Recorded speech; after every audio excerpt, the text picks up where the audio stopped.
Bom dia mais uma vez.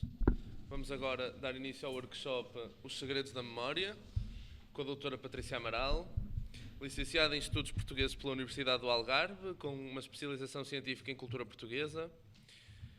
Fez-se contadora de histórias em 2001, tendo já percorrido o país de cima a baixo, contando em bibliotecas, escolas, bares, teatros e festivais.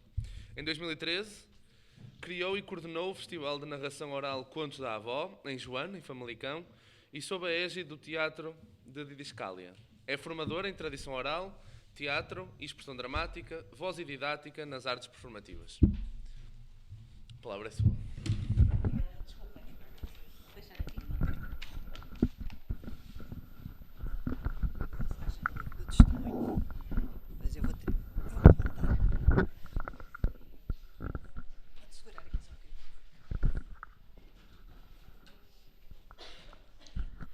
Olá, bom dia a todos.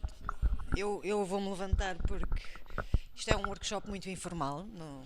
Temos uma pequena parte, digamos que é teórico-prático, mas é uma coisa mesmo muito informal. Eu tinha pensado preparar aí um PowerPoint, uma coisa assim, depois pensei, bolas, sou da oralidade, vamos falar. Pronto, não sei se vocês sabem mais ou menos o que é que vieram fazer aqui, qual é... Sim? Não te intimides com o microfone. Alguém quer falar? Ninguém está... Vocês vieram aqui fazer um workshop que se chama Os Segredos da Memória, não é? Inserido num encontro sobre o património. Obviamente que neste caso estamos a falar de património imaterial. Não é? Vocês já sabem essas coisas todas, diferença de património material e imaterial. Nós não temos muito tempo, portanto eu trouxe assim coisas muito concentradas para falar convosco, mas gostava de vos sondar um bocadinho. Porque esta coisa da tradição oral, isto de contar histórias, o que é isto? Alguém já ouviu contar histórias? Já? Contadores profissionais ou contadores tradicionais? Informais? Em casa? Também o resto do pessoal? As bibliotecas já são mais profissionais. Okay. Alguém quer apontar uma diferença, por exemplo, entre um contador de biblioteca ou o tom da voz, expressividade, mais o próprio repertório. Como assim? Consegues dar um exemplo? Eu trato toda a gente por tu, não me levem a mal, está bem? Não.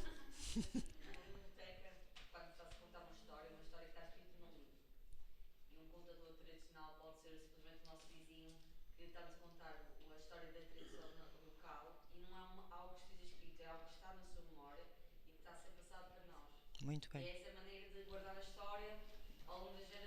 Muito bem, é isso mesmo. Os contos tradicionais não foram escritos por ninguém. E mesmo que o tenham sido, não se retira essa hipótese, não é? Foi há tanto tempo e são contos que acabaram por se tradicionalizar, por se oralizar. Eu vou-vos dar um exemplo que toda a gente conhece, o Andersen, o Hans Christian Andersen, que é um autor, século XIX, os contos dele, não todos, não é? Mas há um conto do Andersen que se tradicionalizou e a maior parte das pessoas acha que é um conto tradicional. Vocês sabem qual é? Hã? Conhecem os contos do Andersen? Ai, valha-me Deus, a sério? Pedro.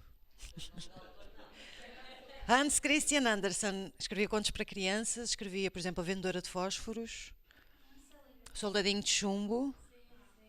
Pronto, mas há um conto dele, todos estes são muito conhecidos e toda a gente conhece. Hã? O Príncipezinho, não, isso é do Saint-Exupéry. Mas é engraçado, isto que aconteceu aqui é o início da tradicionalização, ou seja, vocês reconhecem os contos, mas já não reconhecem o autor. Isto quer dizer que os contos do Andersen passaram a ser nossos. Isto é a tradição, porque as pessoas os contam, porque vão sendo transmitidos de boca em boca, de orelha em orelha, de geração em geração, e perde-se a autoria original. É? Estava a falar do conto do Patinho Feio. O Patinho Feio é do Andersen, mas quase toda a gente acha que é um conto tradicional. Porque, de facto, tem todos os elementos do conto tradicional. O próprio Andersen era um contador de histórias, contava histórias aos filhos, e quando escreve de uma forma que os contos dele se adaptam muito bem à memória e à oralidade. Pronto, eu queria chegar precisamente à questão da memória. Como é que vocês acham que contos tradicionais como, por exemplo, a carochinha, que é um dos mais antigos. A versão mais antiga da carochinha foi encontrada no Iraque há cerca de 2000 anos atrás. A versão mais antiga da Cinderela foi encontrada na China há 2500 anos atrás. E é engraçado porque são contos que nós achamos que são ocidentais, não é? Que são nossos. Ai, a carochinha é tão portuguesa. Não. Como é que vocês acham que esses contos chegaram até hoje? Porque chegaram, concordamos. Sim, eu acredito. Eu acho que também antigamente e há muitos séculos atrás, poucas eram as pessoas que sabiam ler e escrever. E então, se calhar, a memória delas, ao não saber ler e escrever, tinham uma memória, se calhar, com mais capacidade e ouviam e fixavam as histórias e elas ficavam na memória e lá está, e foram Sim, passando. sim, sim, sim. Isso é muito importante. Porque isso é, aliás, não só na tradição oral, mas, por exemplo, a Ilíada, a Odisseia, não é? Esses grandes textos clássicos também eram memorizados e ditos, porque o papel era raro e caro até há muito pouco tempo atrás, até à industrialização praticamente. Portanto, a memória tinha uma utilidade. Era uma questão de utilidade. A gente tinha de decorar as coisas para depois as poder dizer, porque não havia outra forma de comunicar. Nessa utilidade, desculpem, que tipo de coisas é que acham que as pessoas diziam? Notícias, por exemplo, não é? Levar notícias de uma terra à outra. Através de educadores ou os vizinhos passados a palavra, tipo o telefone estragado. Exatamente. Eles davam sempre um ponto à história que não existia. Sim. Quando alguém ia à cidade, não é? Vivesse na aldeia, trazia sempre os recados das pessoas de lá. Não é? Ou, se há guerra, se não há, o que é que se passa na capital, o que é que se passa por aí, era tudo boca ao ouvido. Mas mais coisas, a nível da oralidade, que sejam úteis, que cumpram uma função, que cumpriam uma função naquele tempo. Já vimos, cumpre a função de dar recados, de fazer circular as notícias. Ensinamento. Isto é uma coisa que está diretamente ligada aos contos. Não é? Contos, anedotas, muitos elementos da tradição oral que servem para nos ensinar o mundo. Não só às crianças, atenção, porque a malta tem um bocado a mania de pensar que os contos são para crianças e não. Por exemplo, os contos como a Gata Borralheira, tudo o que sejam contos maravilhosos da princesa e o príncipe que acabam por se casar e não sei o quê, isso eram contos contados a adolescentes em idade de casar. Não eram para criancinhas. Não é? Mais. Há o ensinamento, notícias, mais coisas. Entretenimento. Okay. Convivência em si, eles estarem ali, passar o tempo. E uma coisa que está muito ligada a isso, que é muito importante, a questão do trabalho. Não é? As cantigas de trabalho, as brincadeiras de trabalho, as anedotas, os contos jocosos, essas coisas todas. Vocês acham que hoje em dia, em 2021, isso ainda existe? Existe pouco? Existe bastante? Onde é que existe? Mas já é muito raro se ver. É mais nos trabalhos de campo, principalmente para o Alentejo, que nem existe e que anda-se a procurar fazer disso património oficial para ser valorizado e permitir que seja conservado. Mas também existe ainda na memória de muita gente que já passou por isso, né, que trabalhou também nos campos. Mas acho que nós, como gestores, se calhar vamos conseguir voltar a retornar isso a ser um ato comum, conhecimento todo. Ok, então agora chegamos à batata quente.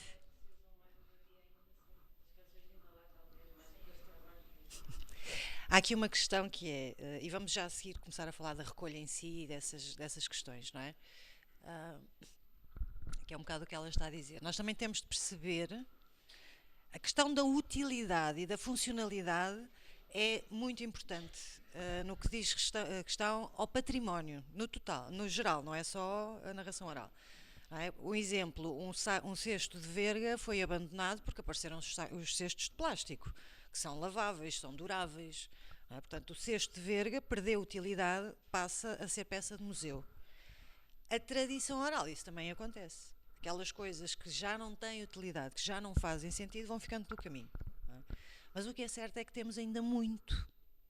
E eu sou suspeita, claro, porque isto é a minha praia, mas e estudei muito, eu trabalhei muitos anos em investigação, antes de me tornar contadora de histórias, e há uma zona da tradição oral que me fascina, que é o simbolismo dos contos maravilhosos.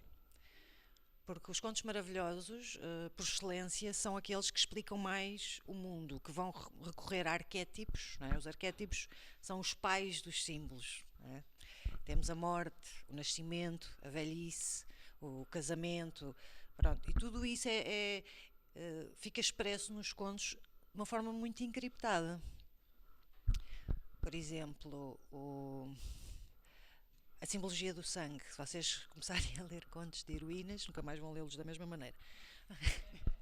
Quando aparece sangue nos contos de heroínas, contos maravilhosos são contos de fadas. É onde há maravilha, magia. Pronto. Há sempre referência a sangue, mesmo que seja só simbolicamente. E normalmente são 3 momentos, que é a perda da virgindade, o surgimento da menstruação, a perda da virgindade e depois o parto. Mas isto está sempre muito embrulhadinho ali, é preciso ir buscar estes significados. Ora, o que é que estes contos fazem? Estes contos fazem com que a significância do conto vai diretamente para o nosso inconsciente. Se vocês forem ler, eu depois posso, se quiserem, eu não vos quero massacrar hoje com coisas académicas, mas depois posso mandar uma bibliografia, porque há trabalhos muito interessantes sobre esta questão. O Bruno Bettelheim tem um livro que é a Psicanálise dos Contos de Fadas e que analisa do ponto de vista psicanalítico, por muito obsoleto que esteja, mas dá-nos uma outra visão e faz-nos perceber porque é que nós não nos esquecemos dos contos. Porque é que estes contos, por muito que os alteremos, porque alteramos quando os contamos, em 2021 nós contamos histórias que têm mais de 2, 3 mil anos. Porque estes contos colam-se a nós porque ressoam em nós.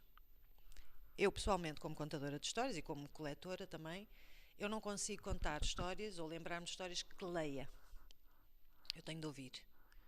Eu ouço uma velhota, um colega, alguém a contar uma história e se ressoar em mim, eu nunca mais me esqueço. Eu ainda hoje conto histórias que eu vi em cassetes há 20 anos atrás na universidade. Cada um tem de procurar também a sua forma de... Isto, para vos fazer uma ponte para uma coisa muito importante, que é os informantes. Nós temos de saber porquê é que vamos recolher, qual é o interesse dessa recolha. Pode não ser interesse nenhum, e digo já que há muitas que são mal feitas, não têm interesse nenhum e acabam nas caves das câmaras municipais, como monografias que nunca mais ninguém pega naquilo. E deixar o rap se algum de vocês fizer esse trabalho, eu daqui a bocado já vos mostro ali. Há 2 universidades, há 2 centros de investigação de tradição oral, um em Lisboa e outro na Universidade do Algarve, que estão sempre prontos a ajudar e até a receber os materiais que vão sendo recolhidos e classificar, porque às vezes acontece, eu trabalhei nesse projeto, por exemplo, dizerem, olha, isto aconteceu-me, já não me lembro onde, um sítio qualquer que eles disseram, olha, aí não temos nada. Porque o projeto eles têm contos de quase todas as localidades portuguesas, mas ainda há alguns pontinhos que não têm. Aí não temos nada. E então tenta recolher-se, nem que seja só o gravar é muito importante, não é? Gravar, ouvir-se bem, e depois vem outra conversa que é a transcrição. Mas a gente já lá vai.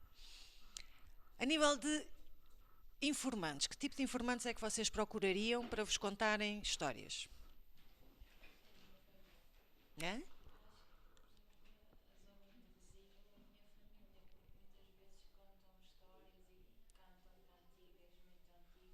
Ok, boa. São passadas, às vezes, como agora há muitos meninos pequeninos, então essas cantigas, Volta tudo. esses cantos voltam. Pois. Meio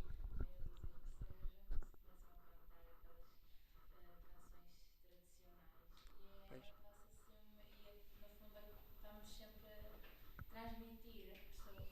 Tenho pessoas na família já com 70 e assim, e com meninos de 2 anos, e é muito interessante ver ali aquela partilha de contos, de música. Pois, não é? Portanto, identificação de práticas.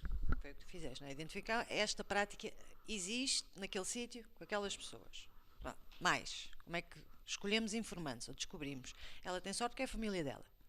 Mas vocês não têm família que faz estas coisas. Como é que vamos? Vamos andar à caça de velhinhos. Podemos andar. Nossos vizinhos, os mais idosos, isso tudo, costumam ser os que sabem mais sobre as histórias, vários tipos de histórias de tradição ou contos da carochinha, como se diz. É encontrar alguém que tenha vivido ou que ainda tenha uma certa idade para ter uma certa experiência e conhecimento. Ok. Agora falaste uma coisa muito importante, que é um dos requisitos mais importantes na seleção dos informantes, que é precisamente a caracterização do informante. Ser mais velho porque viveu mais coisas e há uma probabilidade muito maior de ter apanhado esses trabalhos no campo, essas coisas que nós já não apanhamos. Não é? De ter vivido isso em primeira mão. Isso é muito importante nos informantes. E são cada vez mais raros. Não é? Se nós virmos a malta que hoje em dia está com 80 anos, já é tudo malta muito moderna, a mesma.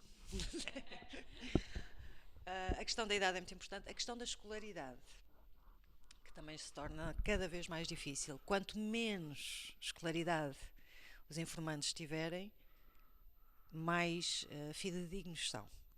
Porque são pessoas que, não tendo escolaridade, quer dizer que estiveram a trabalhar, muito provavelmente no campo ou no mar, não é? Têm uma capacidade de memória maior, porque como não leem nem escrevem, também se habituaram a memorizar coisas. Portanto, a escolaridade também é uma coisa importante. E depois a localização. Não é? Um velhote, por exemplo, o meu pai tem 76 anos, ele não sabe nada. Ele morou sempre na cidade. Ele não sabe mesmo nada, nem ele, nem a minha mãe, a minha família, minha avó, nós somos angolanos, é que contava outras histórias, não é? Portanto, e procurar informantes para contos tradicionais numa cidade como Lisboa ou Porto, o Porto ainda se consegue com mais facilidade. Vai dar trabalho, claro que eles existem, não é? Mas vai dar trabalho. Às vezes é mais fácil pegarmos em nós e vamos ali para a aldeia onde está, não é? Outra coisa e última é os nossos amigos, os nossos parceiros que nos podem ajudar a identificar.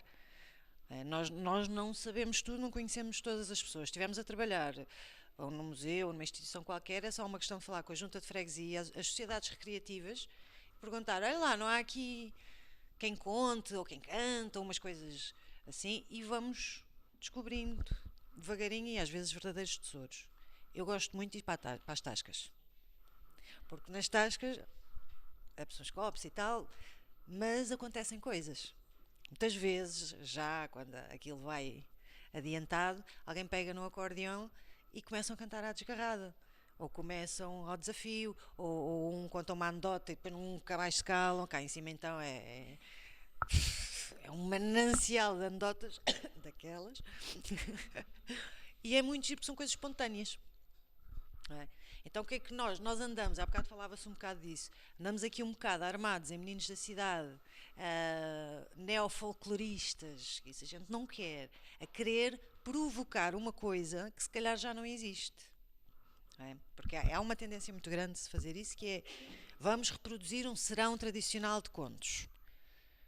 Ok, pronto, vamos reproduzir, tudo bem, mas sem a veleidade de querer que aquilo se torne um verdadeiro serão tradicional de contos.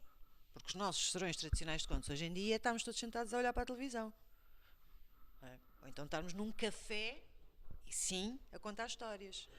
Mas já não temos essa, portanto vai ser sempre muito artificial. A não ser que a gente consiga, com muito cuidado, os contos da avó, o festival que eu coordenava lá em cima, era isso e foi muito arriscado.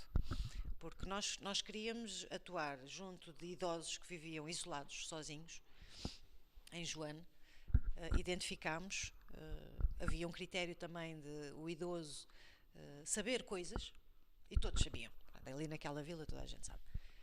E o que nós fazíamos era, lançávamos o desafio ao velhote, ou velhota, e dizíamos, olha, nós vimos aqui contar umas histórias no seu quintal, nós montamos as cadeiras, tratamos disso tudo, senhora, se quiser, se aceitar, só tem de convidar a família e amigos, mais nada. Era só isto. As pessoas aderiram muito bem, não é? Juntavam família e amigos ali. Nós levávamos sempre um contador profissional, cuja missão era pôr as pessoas a contar, portanto, fazer essa reprodução, que não é fácil. Não é? Porque As primeiras coisas que vocês vão ouvir quando quiserem recolher contos vai ser: ai, não me lembro de nada. Ah, já ninguém quer saber disso. E as pessoas estão mesmo convencidas que já não se lembram, mas vocês sabem como é que funciona a memória. Isto é aquela coisa das cerejas: a gente tira uma e vem um molho delas atrás. Temos de as levar a aceder àquela zona da memória, porque existe, e a nossa memória não tem aquela coisa do trash bin para deitar, para descarregar, não é? Fica tudo cá dentro e a gente consegue ir buscar as coisas.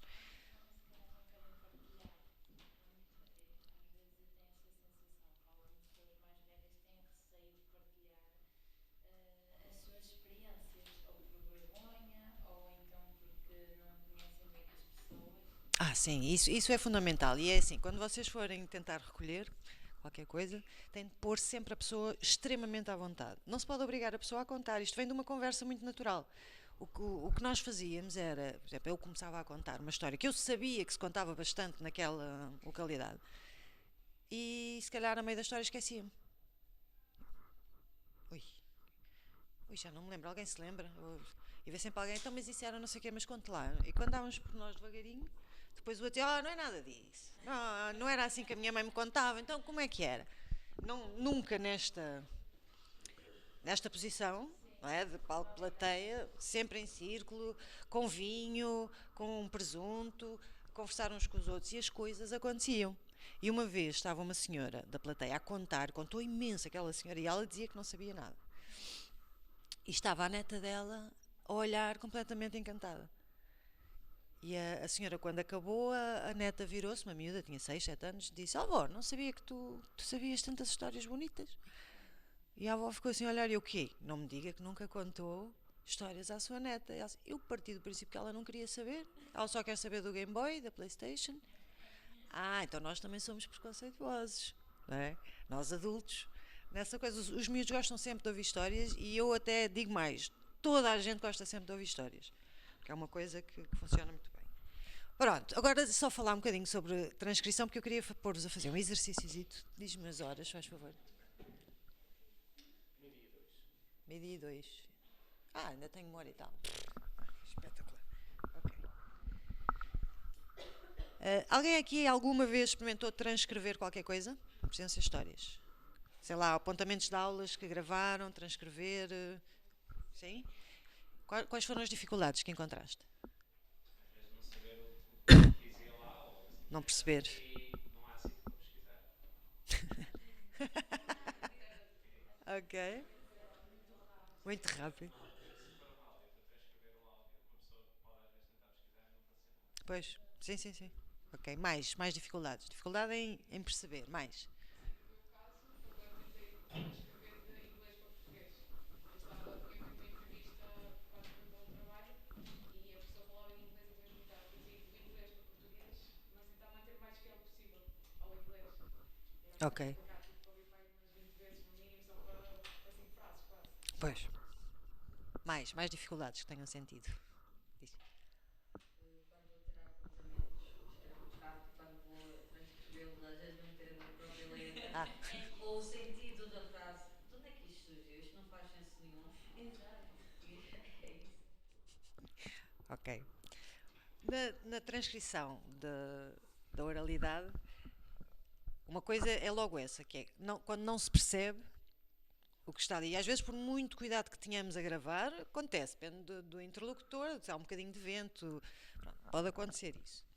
Há regras para depois se resolver isso. A segunda tem a ver, neste caso dos contos, nós, quando transcrevemos um conto, transcrevemos para quê? Porque é que vamos transcrever o conto? Hã? Percebermos melhor. Para registar. Para fixar, como se diz. A tradição oral só começou a ser fixada no século XIX. Cá em Portugal, com o Garrett, foi o grande impulsionador, não é? Mas muitos outros românticos. E aquilo era tudo porque foi a primeira vez que se fixaram os contos que só existiam no éter, digamos assim, não é? E é por isso que temos fenómenos como a Disney, que vai buscar os contos dos irmãos Grimm, não é? E vocês sabem certamente como é que são os românticos, dão um jeitinho a tudo, embelezam tudo. E nós vamos ler os contos de Grimm, os originais, não é? E aquilo parece escrito pelo Júlio Diniz, ou não é a voz do povo que está ali. São histórias que foram arranjadas e tudo bem. Não é? E depois ficam, que é para mim a grande desvantagem destes, se ajeitar muito os contos, é que ficam naquela forma para sempre. E quando nós contamos o Capuchinho Vermelho, ou os Três Porquinhos, ou a Cinderela, ou seja o que for, o que toda a gente tem no imaginário é a versão da Disney. Eu gosto muito de contar versões portuguesas desses contos que ninguém conhece. Mas agora a nova transcrição já obedece, é para fixar, é para registar, é para não perdermos, sim senhora, mas também é para fazer a sua parte da transmissão, ou seja, para ser lido e compreendido pelas outras pessoas. Então o que é que os investigadores tentam fazer?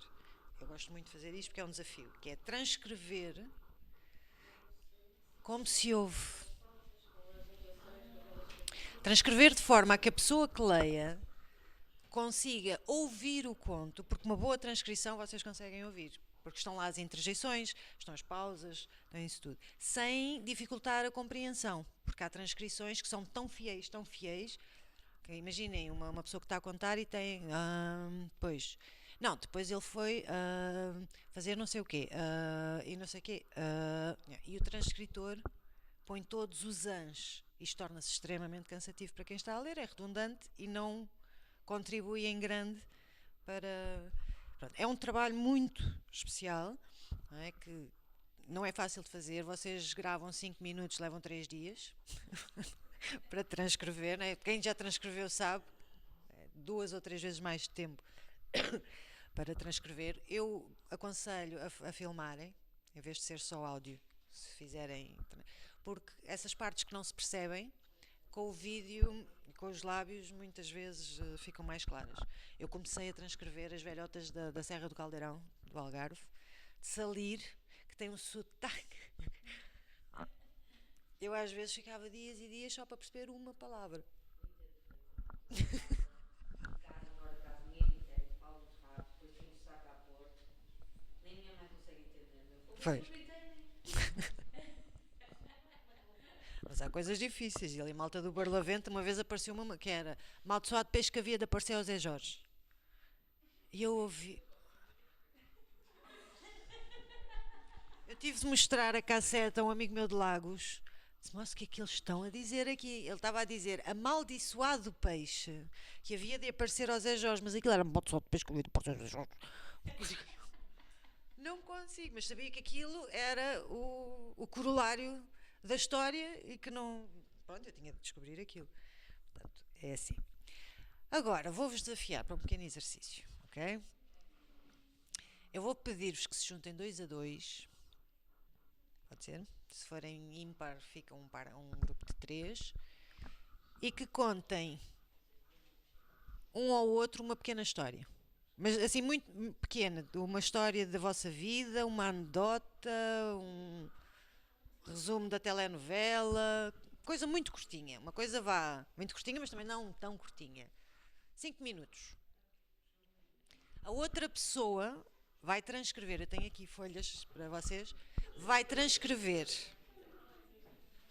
Mas, prestem lá atenção para depois não me perguntarem como é que é. Vamos fazer assim, começam com uma pequena entrevista, ok? Perguntam como é que te chamas, que idade tens, escolaridade, onde é que vives e onde é que aprendeste esta história? Pronto, nem que seja, inventei. Pronto, mas estas, ok, idade, nome, escolaridade, onde é que vives e onde é que aprendeste esta história, ok? E depois transcrevem a história que ouviram, okay? Enquanto a pessoa vai falando, isto é há século XIX, sem gravar, ok?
pessoal, como é que isso vai? Estão quase a acabar? Acabaram?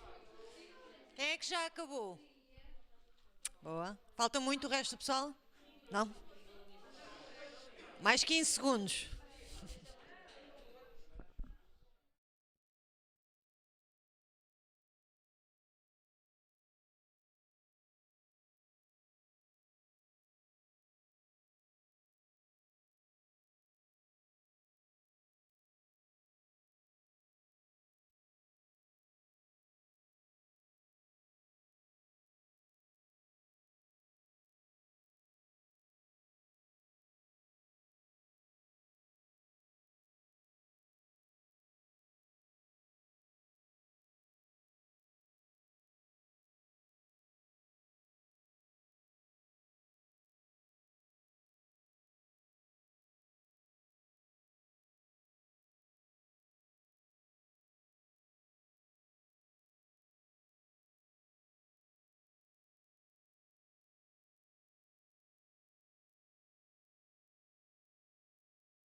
Vamos avançar, ok?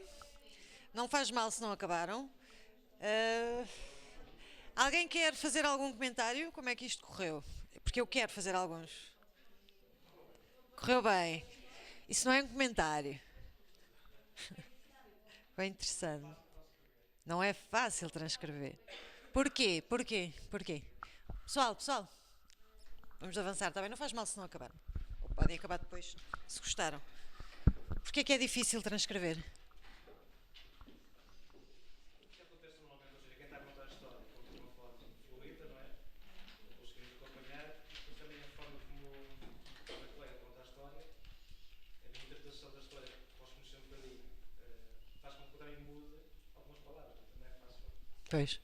Ver a íntegra aquilo que está a ser contado. Também deixem-me dizer-vos, vocês estão a fazer uma experiência vintage. Porque já ninguém transcreve assim. Felizmente temos todos uma coisinha no bolso que tem um dictafone ou um gravador. Pronto. Mas isto é mais para vocês perceberem esta coisa da comunicação enquanto estamos a pedir. Porque estamos a pedir a alguém que nos contar uma história. Quer dizer? E depois tem outra coisa que é, por exemplo, nós estamos a contar a história, mas também vemos que a pessoa a fazer a transcrever, não é? É um exercício complicado nos dois pontos, porque eu estou a contar, também não quero perder o fio à meada, quero estar sempre a dedicar ou a contar a história, mas, e vejo que o colega também quer escrever, mas há ali muitos pontos que começa a falhar, Pois. não é? Portanto, ou eu abrando e perco o fio, ou aparece ele e escreve, lá está, como o Pedro disse, por palavras suas, aquilo que eu estava a dizer. Portanto, é um bocado complicado das duas partes. É terrivelmente complicado. Não é à toa que os românticos depois reescreviam tudo, não é? Porque vocês não estão a ver o Almeida Garrett a escrever à velocidade da luz, não é? Tiravam as grandes ideias, não é? A ideia do conto, o esqueleto, como a gente chama, e depois punham o seu dedo literário na coisa, não é? Pronto. Mais alguém quer dizer alguma coisa? Foi divertido? Ok, ainda bem.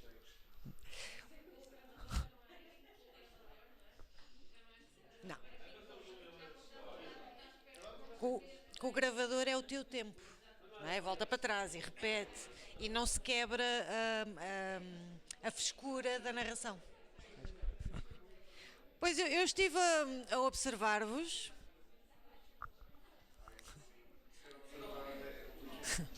Estive a observar-vos e reparei que muitos de vocês, e agora já percebi porquê também, estavam quase que a ditar. Para facilitar a vida ao colega. Eu percebo. Aí já não estamos na narração oral, ok? Este exercício foi para quê? É o que eu vos digo. Eu dei-vos a pior forma possível de transcrição, que é à mão, no momento. Sem mais auxiliares. Agora na questão faz assim, ou não. Não, ninguém faz assim. Sim, mas numa situação mais. Eu ia falar disso, sim, que é, apesar da gente ter sempre o telemóvel, às vezes não tem, não é? Ou não dá. Imagina, estou a assistir a uma sessão de contos de algum colega que conta uma história que não é fixe de sacar do telemóvel e pôr-me a gravar. O que eu faço é por tópicos. Eu também tenho muita experiência, não é, nas histórias e apanho logo, por exemplo, os 3 grandes momentos e aponto só isso muito rapidamente e antes que a memória desvaneça, não é? Normalmente a seguir ou no dia a seguir, eu componho só os buraquinhos, mas a partir daí é meu. Não é? E aliás, pessoal, a narração oral, agora falando do lado do narrador, é livre. Não há cá aquelas coisas de essa história não é assim. Se eu conto assim, é assim. Pelo menos para mim. Não faz mal. Lá está. O tópico já não é, digamos, a versão que nos foi contada. É um esqueleto. Eu tenho um primo meu que fez os Cancioneiros de Baião. Escreveu esses livros e basicamente o que ele fazia era mesmo juntar as pessoas ali daquela zona, da aldeia, de Baião, etc. E começavam a cantar ou a fazer contar essas histórias.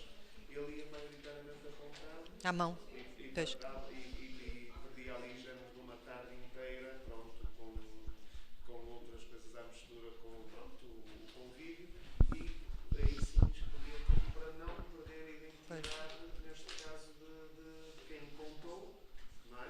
Porque se eu fosse a escrever por ele, já perdia a identidade daquela canção que era da tia Nickers ali do lado, não sei o quê. Pois. Portanto, era Sim, mais sim, sim. essa a ideia. Sim. Daí eu estar a Sim. nessa questão. Isso é muito importante. A questão, uma coisa que também reparei, mas obviamente que a sala em si também não ajuda muito, é a vossa comunicação corporal. Ninguém ou muito poucos se viraram uns para os outros. Mantiveram a vossa. Isto foi de propósito, porque assim é normal, estão sentados, ficam sentados, não é? Viram a cabeça. Mas é muito importante esta questão de comunicarmos frontalmente com a pessoa que está ali. As pessoas que estão do outro lado, que são velhotes, ou seja o que for, vão estar tímidas, vão dizer que não se lembram, vão estar resistentes. Nós temos de ganhar a confiança delas. E uma das formas é a coisa mais simples do mundo, que é comunicar, olhar nos olhos. E, se for possível, tocar. Quando se está a conversar, tocar um bocadinho. Isto é tão importante como todas as conversas que vocês possam ter para convencer alguém a contar. Eu já vi malta que não tem muito jeito para recolher contos, a dizer, mas conte lá, mas lembra sim, eu sei que se lembra, então a sua filha diz que não sei o quê, vá lá. Esqueçam. Isto é pressão e não funciona, não vale a pena. Eu já cheguei a ir durante uma semana todos os dias à casa de uma pessoa, para ir ver chazinho, para ir ver o cão, para conversando com ela, sempre com as minhas intenções muito claras, ela sabia que eu queria ouvir e acabei por conseguir. Um dos grandes truques também é pedir às pessoas, principalmente às pessoas mais velhas, que lhes contem a história da vida delas. Preparem-se para umas horas. O meu recorde são 8 horas. A ouvir uma senhora a contar a história da vida dela, mas eu adoro, eu gosto mesmo, genuinamente disto. Isto faz com que a pessoa, quer dizer, não estamos a obrigar a contar uma história que ela vai ter de se lembrar. É a história da vida dela. Ela lembra-se da história da sua vida e começa com muita naturalidade, aciona o mecanismo da oralidade. Porque o que nós queremos aqui é desbloquear esse mecanismo que temos bloqueado. Quase toda a gente tem. Vocês têm também, eu só não tenho que faço isto de profissão.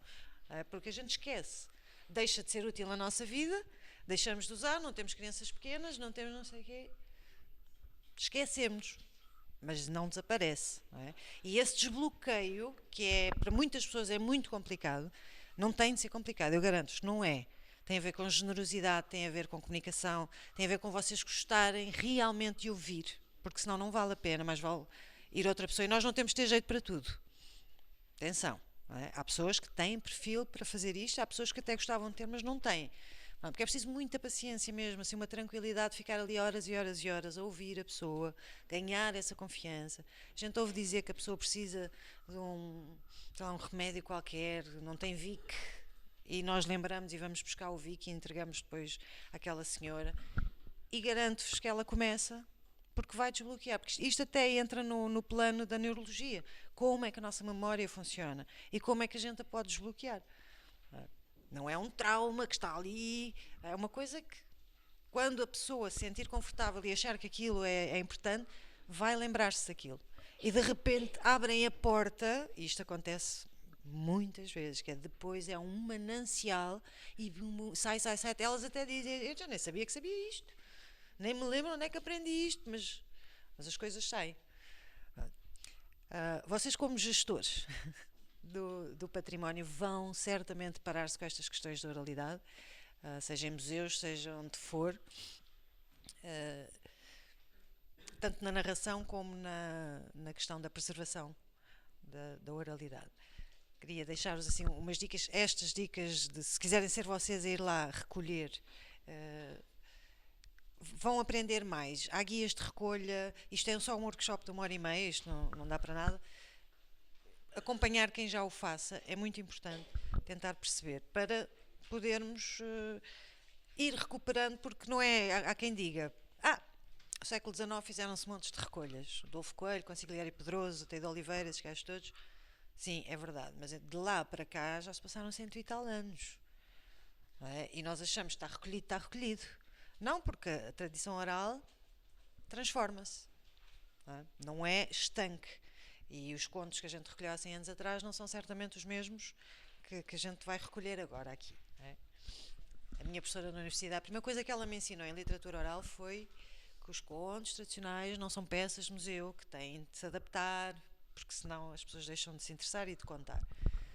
E quando ela me foi ver contar a primeira vez, levei uma sarabanda, porque estava a contar de uma princesa que nunca se ria, a moça parecia parva, o pai tinha-lhe comprado a Playstation, a Xbox, não sei o quê, a moça não se ria nem por nada, e a professora ficou muito chocada quando me ouviu dizer Playbox, Xbox e Playstation e essas coisas todas. Disse, então, mas foi a professora que me ensinou que a tradição oral não pode ficar estanque. Ela, pois eu sei, e tem de ser assim, mas faz-me confusão.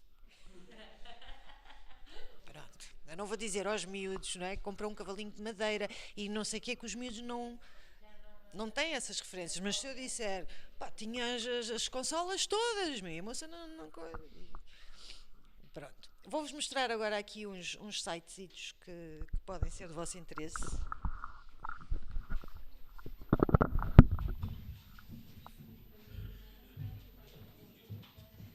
E a ver se ainda dá tempo para mais um exercício.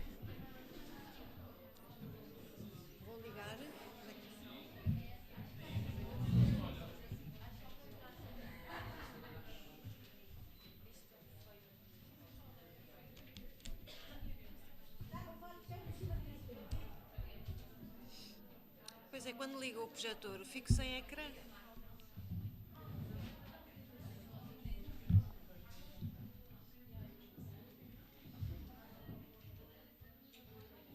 Depois de ver aí o seu documento, é que pode partilhar com o ecrã se quiser.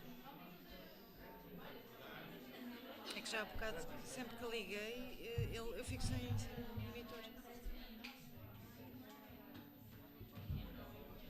Só esperar que ele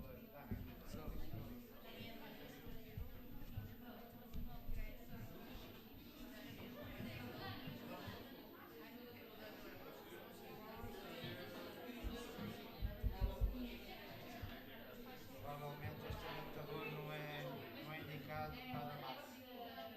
Já há bocado tínhamos visto, estava. Eu acho que não.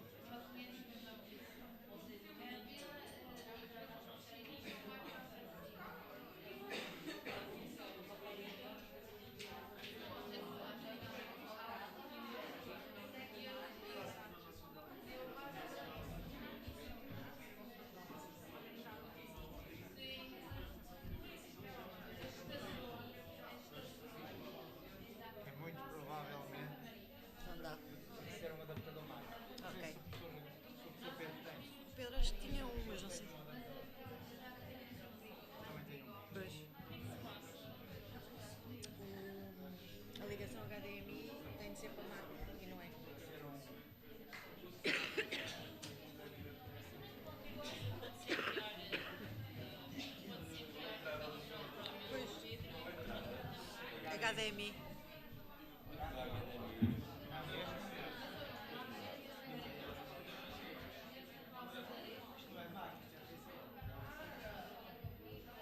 Pensava que o HDMI era igual para os dois. Jesus.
acabou a pausa.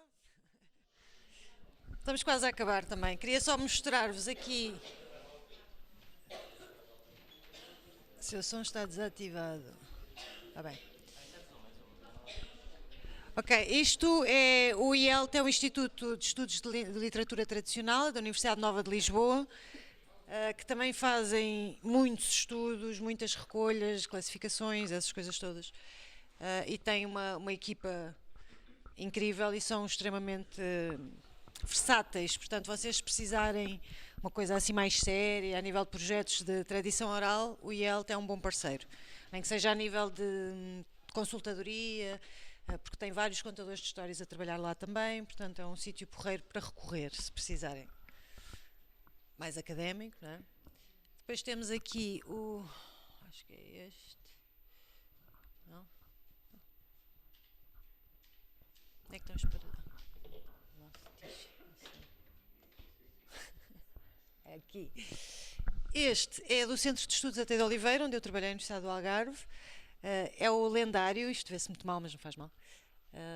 É o Arquivo Português de Lenda, vocês podem ir ver Lendário à net. E tem alguns exemplos de lendas. Associado a este site também existe o Arquivo Nacional do Conto, porque o Centro de Estudos Até de Oliveira é que tem o Arquivo Nacional do Conto, com mais de 7.000 versões inéditas, que foram todas recolhidas pelos alunos da universidade.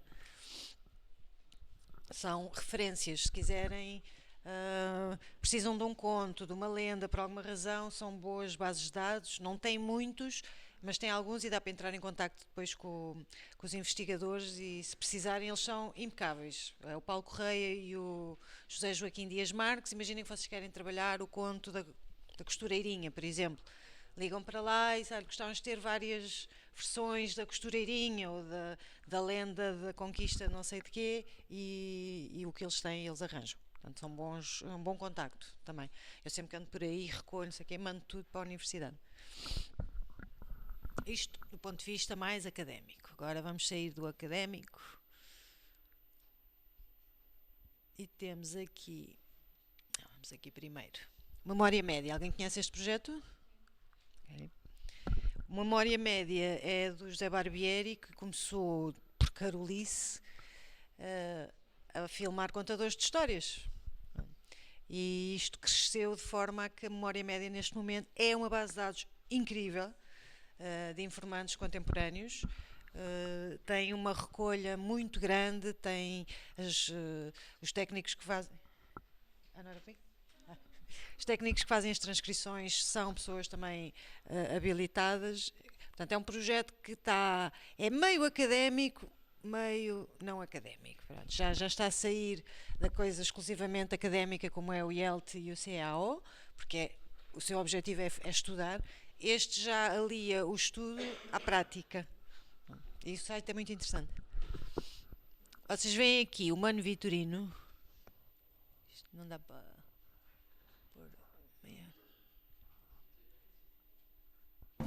Vou contar uma ouvir um bocadinho. que era pequenote e já não tinha pai nem mãe, era sozinho. E andava a guardar umas cabritas lá para um vizinho. O rapazote andou lá uns poucos anos e naquele tempo já sabia o que era isto, já há muito anos. Andava descalço e a guardar as cabras e havia muito lobo. E o rapaz começou a ser maiorzinho, já tinha aí os seus 14 anos, a coisa. Começou a ouvir dizer que havia uma princesa que lá fosse com umas anedotas que ela não adivinhasse, casava com ele. E se elas eram 3, tinha 3 anedotas, se adivinhasse as 3, ele era morto, ia lá para um alçapão, já lá havia muitos mortos. E o rapazito mal arranjadito de coisa e começou a pensar, então aquela princesa... Ela adivinha as adivinhas todas, mas é que vou fazer as minhas não estão escritas, e ela não as adivinha. Pá, e agora o rapaz pensou, vou deixar as cabras e não digo nada e vou-me embora. E marchou por aí fora, foi indo um dia de manhã, embalou, deixou as cabritas e começou a pensar no caminho. Mas até deixei as cabras, não as havia ter deixado, porque os lobos agora comem naquilo tudo. Começou a pensar, olha, vou já arranjar aqui uma. Deixei o que não deixara. E marcha para diante. Bom, esta já ela não vai adivinhar. Chega lá adiante, andava ali uns motões de matar dele e vinha uma cobra a fugir ali, com o cajadito levava, toma, vintou a cobra para cima do lume. O lume rolou. Disse logo, olha, a cobra é ruim, mas o lume ainda é pior que a matou. Então vou aqui arranjar outra. Atirei com o ruim para o pior é. Mas vá para dentro. Vamos ver o resto depois. Perceberam alguma coisa? Perceberam? Mais ou menos. Não é fácil. Eu que aqui queria-vos mostrar-vos porque a memória média tem.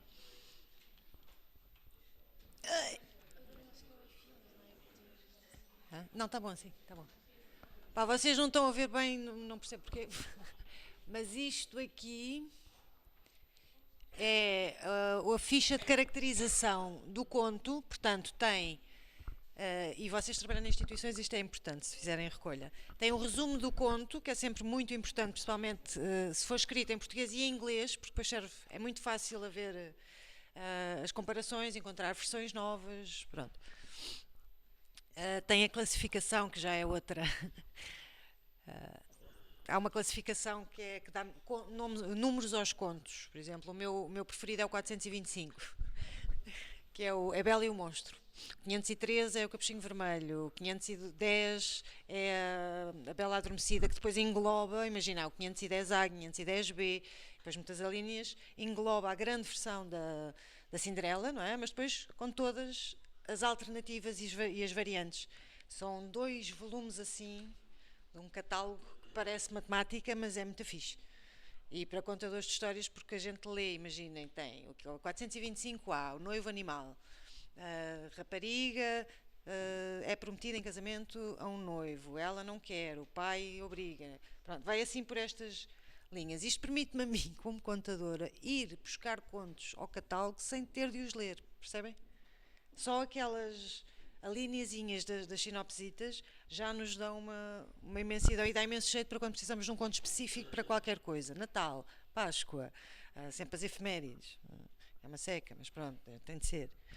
Pronto. Isso é a classificação dos contos. Esse catálogo classifica e dá números. Que para nós dá imenso jeito porque é muito mais fácil falar no 513 ou no 412 do que estar a dizer o nome dos contos, porque os contos não têm nome. Os contos tradicionais não têm nome. Nós damos-lhes nomes, mas não têm um nome. É claro que a Gata Borralheira, o Capuchinho Vermelho, Branca de Neve, por serem tão disseminados, têm esse nome. Mas, por exemplo, como é que se chama o outro da Disney? O João e o Pé de Feijão. Também podia ser a Rapunzel. Existem 1000 versões tradicionais desse conto, que é a Velha e a Moca, e o Rapaz que Foi ao Céu. Pronto, nenhum deles na nossa tradição se chama João e o Pé de Feijão. Pronto, isso é a versão Disney, claramente.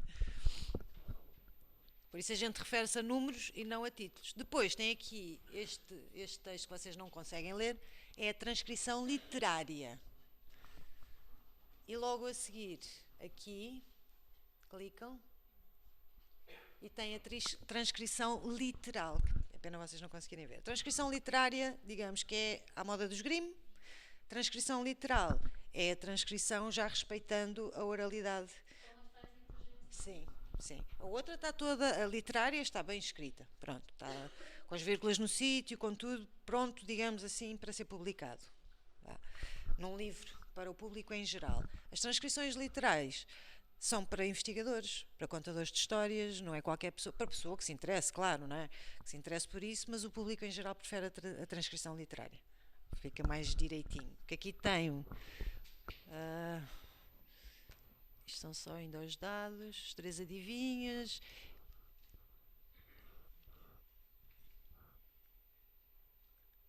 Depois tem. É que estava. Pronto, tem interjeições, tem pausas que a outra não tem. Eu prefiro esta, como já vos disse, porque é muito mais viva. E agora, a última. Vocês conhecem estas senhoras? São muito famosas. São da Albufeira. São as moças nagragadas. Nunca ouviram falar das moças nagragadas? Não? Isto do norte é outro caminho. Andaram aí muito na berra por causa das suas lenga-lengas e trava-línguas. Vamos ver se a gente consegue. Fogo, fogo na branca, fogo, fogo na preta, fogo numa, fogo noutra, fogo nas duas. Fogo, fogo na branca, fogo, fogo na preta, fogo numa, fogo noutra, fogo nas duas. Fogo, fogo na branca, fogo, fogo na preta, fogo numa, fogo noutra, fogo nas duas. Eu já disse à mãe do Cário que mandasse o carário embora. É Cário, já não quero mais carários agora. Eu já disse à mãe do Cário que mandasse o carário embora. É Cário, já não quero mais carários agora. Eu já disse à mãe do Cário que mandasse o carário embora. É Cário, já não quero mais carários agora.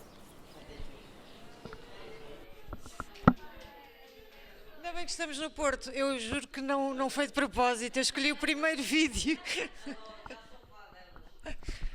Então, agora o que eu vos vou pedir para acabarmos em beleza. Como é que eu saio daqui? Boa. Queria voltar para 15 minutos? Pois sim, é suficiente. Querem o mesmo ou querem outro? O mesmo? O que eu vou pedir-vos para vocês tentarem transcrever. Eu ponho em loop. Dou-vos 5 minutos, talvez um bocadinho mais. Eu vou pondo sempre a repetir e tentem apanhar. Se quiserem aproximar-se, podem se aproximar. Canetas? Ok, eu dou.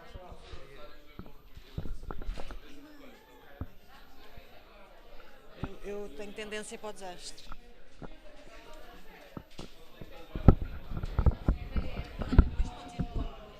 Sim. O segundo? Ok.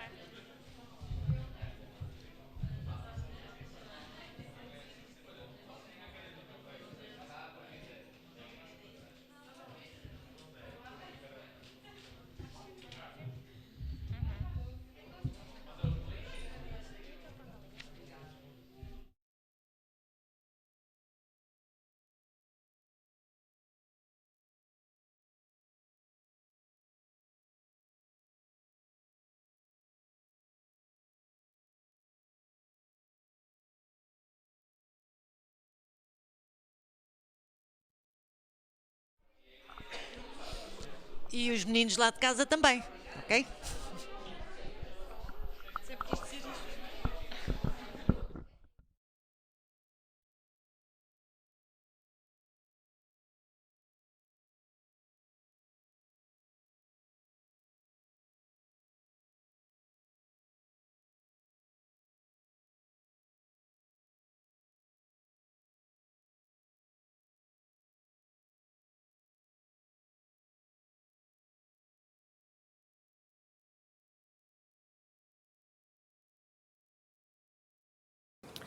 Fogo, fogo na branca, fogo, fogo na preta, fogo numa, fogo noutra, fogo nas duas. Fogo, fogo na branca, fogo, fogo na preta, fogo numa, fogo noutra, fogo nas duas. Fogo, fogo na branca, fogo, fogo na preta, fogo numa, fogo noutra, fogo nas duas. Eu já disse à mãe do Cário que mandasse o carário embora. É Cário, já não quero mais carários agora. Eu já disse à mãe do Cário que mandasse o carário embora. É Cário, já não quero mais carários agora. Eu já disse à mãe do Cário que mandasse o carário embora. É Cário, já não quero mais carários agora.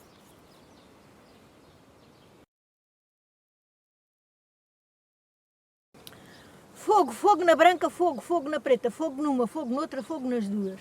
Fogo, fogo na branca, fogo, fogo na preta, fogo numa, fogo noutra, fogo nas duas. Fogo, fogo na branca, fogo, fogo na preta, fogo numa, fogo noutra, fogo nas duas. Eu já disse à mãe do Cário que mandasse o carário embora. É Cário, já não quero mais carários agora. Eu já disse à mãe do Cário que mandasse o carário embora. É Cário, já não quero mais carários agora. Eu já disse à mãe do Cário que mandasse o carário embora. É Cário, já não quero mais carários agora.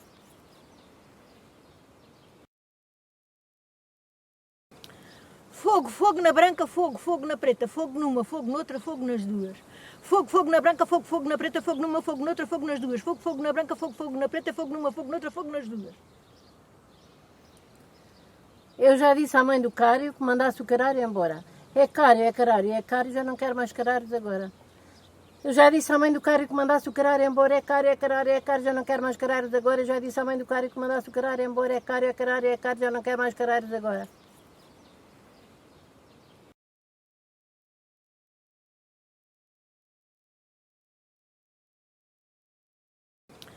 Fogo, fogo na branca, fogo, fogo na preta, fogo numa, fogo noutra, fogo nas duas. Fogo, fogo na branca, fogo, fogo na preta, fogo numa, fogo noutra, fogo nas duas. Fogo, fogo na branca, fogo, fogo na preta, fogo numa, fogo noutra, fogo nas duas. Eu já disse à mãe do Cário que mandasse o Carário embora. É Cário, é Carário, é Cário, já não quero mais Carários agora.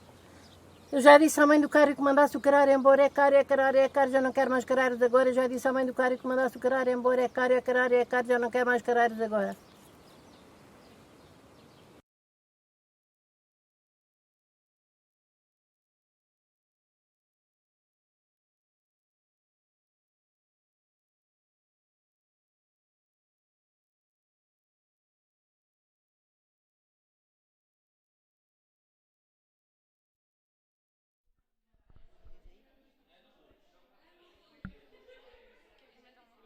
Não queria ver as horas, não consigo.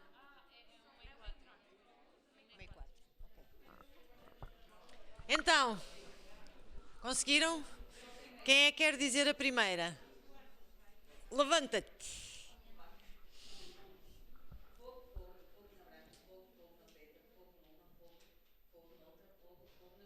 Toda a gente concorda?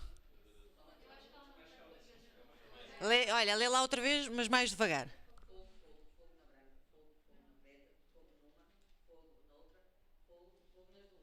Ok? Outra versão, quem tem diferente?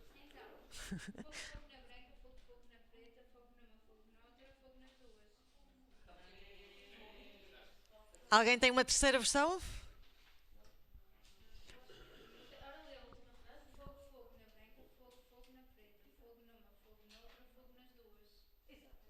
É? Na última é fogo, fogo nas duas, não é? Não há duas vezes fogo. Eu só pus fogo, não. Esta era mais fácil. E a segunda, quem é que era?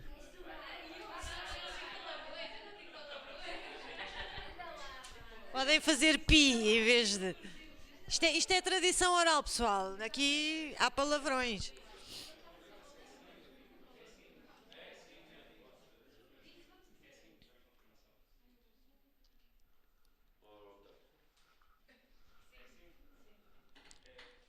Eu já disse à mãe do Caio que mandasse o Carário embora. É Caio, é Carário, é Caro, já não quero mais Carário agora. Mas não acaba assim. Isso é só metade. Mas pareceu-me bem. Alguém tem outra versão? Acrescenta uma frase, um verso no fim. Mas está fixe. Toda a gente concorda? Este aqui deixa-nos mais reticentes, não é? Aquelas palavras que nós não usamos normalmente em salas de aula e espaços. Pronto, eu não estava à espera disto, peço desculpa. Mas os palavrões e o calão fazem parte da tradição oral. E assim, estas moças são da Albufeira. Ainda menos normal é isto lá em baixo e são acompanhadas por um padre. Pronto, mas na tradição oral estas coisas não têm esse peso. Ok, querem... Cário. Cário. Eu só apanhei Cário porque dizia ali no título. Cário. Olha, tem alguém que quer perguntar alguma coisa, dizer alguma coisa? Isto foi tudo muito rápido, se calhar foi muita informação ao mesmo tempo. É só para vocês perceberem que não é fácil, mas é muito giro o trabalho da transcrição, o trabalho de irmos à procura destes materiais. Eu não conheço ninguém que se tenha metido à estrada da tradição oral e não tenha ficado deslumbrado, seja a ouvir, seja a contar, seja a recolher, seja a trabalhar nos temas em torno. Eu, mais uma vez, sou suspeita, mas eu penso que hoje em dia estamos numa altura em que é muito importante a escuta e a escuta inspiradora, que eu considero que são os contos tradicionais, principalmente os contos maravilhosos, como a professora Isabel dizia, sempre que havia guerra ou estes momentos terríveis, ela dizia: Tisha, é a altura de contar as histórias do ogre maldoso. As histórias do ogre maldoso, por isso simplesmente, são todas as histórias onde há um inimigo muito grande, como o gigante, ou o rei muito poderoso, ou as injustiças, e esta é uma altura em que nós precisamos de nos ouvir um bocadinho mais. Tentem contar, tentem ouvir, tentem procurar estes sites, porque são muito inspiradores, e na vossa área isto dá pano para mangas, a tradição oral dá pano para mangas. Desde aliar o património edificado ao imaterial através da narração oral, ou os acervos dos museus, para ensinar as crianças serviços educativos, contando as coisas de outra forma e usando estes arquétipos. Nunca se esqueçam dos arquétipos, que são muito importantes. O bom contra o mau, o pequenino contra o grande. Isto é tão importante na nossa vida, mais do que o entretenimento puro, não é? Que também é importante, mas voltarmos a comunicar com solidez e comunicar frente a frente, olho no olho, sentir a outra pessoa. Não se esqueçam disso, é muito importante quando ouvirem, ok? Pronto, obrigada. O Pedro tem o meu contacto. Se vocês quiserem saber mais alguma coisa, ou, é só pedir ao Pedro que ele arranja e eu estou sempre disponível, está bem? Obrigada, até à próxima.